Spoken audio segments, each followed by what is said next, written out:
ನೋಡಿ ಸರ್, ಈ ರಸ್ತೆಗೆ ಬಂದಿರುವಂಥ ಜಾಗ 3 ಎಕರೆ 30 ಕುಂಟೆ ಪೇಪರು, 30 ಕುಂಟೆ ಕರಾವು ಬರ್ತದ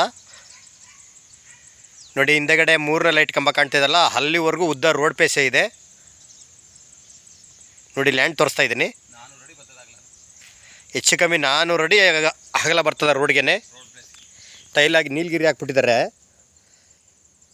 7 ಅಡಿಗೆ ಒಂದು ಕಲ್ಲು ಹಾಕಿದ್ದಾರೆ. ಇದು ತಂತಿ ಎಳೆದಿಲ್ಲ. ಸುತ್ತ ಕಲ್ಲು ಹಾಕಿದ್ದಾರೆ, ತಂತಿ ಎಳೆದಿಲ್ಲ. ಜಾಗ ಅಂತೂ ಒಳ್ಳೆ ಬಾಕ್ಸ್ ಆಗಿ ಸ್ಕ್ವೇರ್ ಆಗಿದೆ. 3 ಎಕರೆ 30 ಕುಂಟೆ ಪೇಪರು, 30 ಕುಂಟೆ ಕರಾವು ಈ ಲ್ಯಾಂಡ್ ಒಳಗಡೆಗೆ. ಮೈಸೂರು ರೈಲ್ವೆ ರೋಡಿಂದ 1 ಕಿಲೋಮೀಟ್ರು, ಮಳವಳ್ಳಿಯಿಂದ 12 ಕಿಲೋಮೀಟ್ರ್ ಆಗುತ್ತೆ ನೋಡಿ. ಎಲ್ಲ ನೀಲಗಿರಿ ಹಾಕ್ಬಿಟ್ಟಿದ್ದಾರೆ.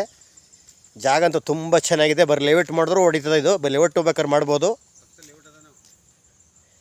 ಕುಂಟೆ 1,80,000 ರೂಪಾಯಿ ಹೇಳ್ತಿದ್ದಾರೆ. ನೆಗೋಷಿಯಬಲ್ ಆಗುತ್ತಾ?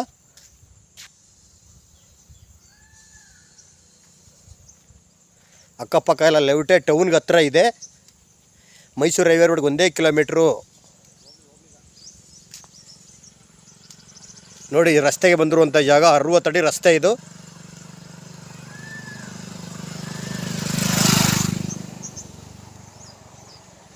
ಜಾಗ ಅಂತೂ ಸೂಪರ್ ಆಗಿದೆ ನೋಡಿ. ಪಕ್ಕದಲ್ಲಿ ಕಾವೇರಿ ನೀರು ಆಗುತ್ತಾ. ವಾಟರ್ ಬೆಲ್ಟ್ ಎಲ್ಲ ತುಂಬ ಚೆನ್ನಾಗಿದೆ. ಮೈಸೂರು ರೈಲ್ವೆ ರೋಡ್ಗೆ 1 ಕಿಲೋಮೀಟ್ರು, 60 ಅಡಿ ರಸ್ತೆ. ಕುಂಟೆ 1,80,000 ಹೇಳ್ತಾ ಇದ್ದಾರೆ. ನೆಗೋಷಿಯಬಲ್ ಆಗ್ಬೋದು ನೋಡಿ. 3ನೇ ಲೈಟ್ ಕಂಬ ಕಾಣ್ತಾರಲ್ಲ, ಅಲ್ಲಿವರೆಗೂ ಹೋಗುತ್ತಾ.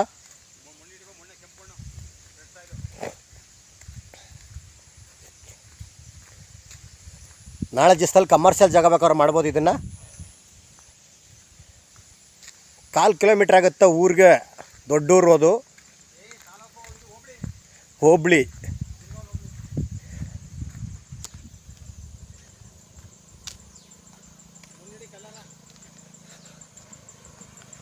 ಜಾಗ ಅಂತರ ಸೂಪರಾಗಿದೆ ನೋಡಿ. ಒಳ್ಳೆ ವಾಟರ್ ಬೆಲ್ಟ್ ಅಂತೂ ತುಂಬ ಚೆನ್ನಾಗಿದೆ. ಅಲ್ಲೆಲ್ಲ ಅಕ್ಕಪಕ್ಕ ಎಲ್ಲ ಮೈಸೂರು ರೈಲ್ವೆ ರೋಡ್ಗೆ. ಮೈಸೂರು ರೈಲ್ವೆ ರೋಡ್ಗೆ ಬರ್ರಿ 1 ಕಿಲೋಮೀಟ್ರು. ಮಣ್ಣು ನೋಡಿ ಯಾವ ರೀತಿ ಇದೆ. ಇದೇ ರೀತಿ ಮಣ್ಣು ಆ ಲ್ಯಾಂಡ್ ಒಳಗಡೆ ಬರ್ತದೆ. ಒಳ್ಳೆ ಬಾಕ್ಸ್ ಆಗಿ ಸೋಯಾಗಿದೆ. ನಾಳೆ ದಿವಸದಲ್ಲಿ ಕಮರ್ಷಿಯಲ್ ಜಾಗ ಬೇಕಾದ್ರೆ ಮಾಡ್ಬೋದು.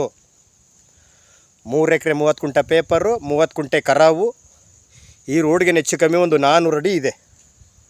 350-400 ಅಡಿ ಬರ್ತದೆ. ಕುಂಟೆ 1,80,000 ಹೇಳ್ತಿದ್ದಾರೆ. ನೆಗೋಷಿಯಬಲ್ ಆಗುತ್ತೆ.